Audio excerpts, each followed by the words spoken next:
Natalia, c'est à toi. Mon mari est marché dans l'Aveyron. Il n'y a pas de smartphone et surtout, il ne voit absolument pas ce qui pourrait le servir pour vendre ses légumes. Alors, il me demande, pourquoi tu fais une thèse pendant 3 ans sur l'impact des smartphones dans l'achat des produits alimentaires locaux alors que j'en ai même pas? Et pourtant, ma thèse parle de ça. Je ne vais pas vous parler du local comme un concept abstrait. Je m'intéresse plutôt à comment on fait ces courses. On sait que 97% des Français déclarent acheter des produits alimentaires locaux. Mais dans les faits, seulement 39% le font une fois par semaine, 35% 1 ou 2 fois par mois et le reste de manière très occasionnelle. Or, le système agroalimentaire mondial est responsable de près de 19% des émissions de gaz à effet de serre.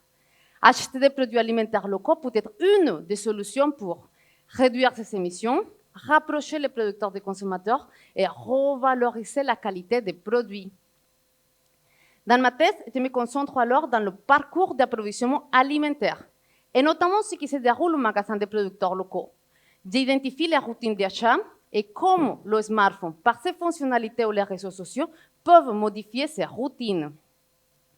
Pour cela, je m'appuie sur la théorie des pratiques sociales, qui considère l'individu non pas comme un simple décideur rationnel, mais plutôt comme un faiseur de pratiques, engagé dans des routines sociales, situées sociales et matériellement.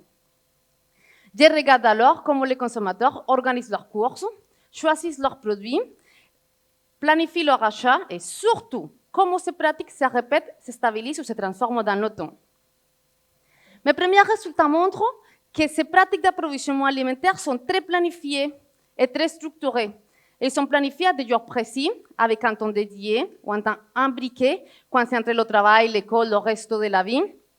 Elles peuvent aussi avoir une dimension spatiale, parfois centralisée autour d'un point central d'achat, parfois dispersées combinant plusieurs points de vente selon les contraintes.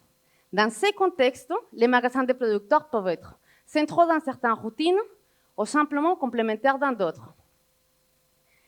Le défi est de comprendre comment des outils numériques déjà ancrés dans nos routines peuvent déplacer progressivement l'intention d'achat au profit du magasin de producteurs. Autrement dit, faire du magasin de producteurs non pas une exception, mais une possibilité pleinement intégrée au quotidien. Alors, même si je n'ai jamais douté, mes premiers résultats me montrent l'intérêt de faire cette recherche. Il ne me reste plus qu'une autre chose à faire. Convaincre mon mari d'acheter un smartphone.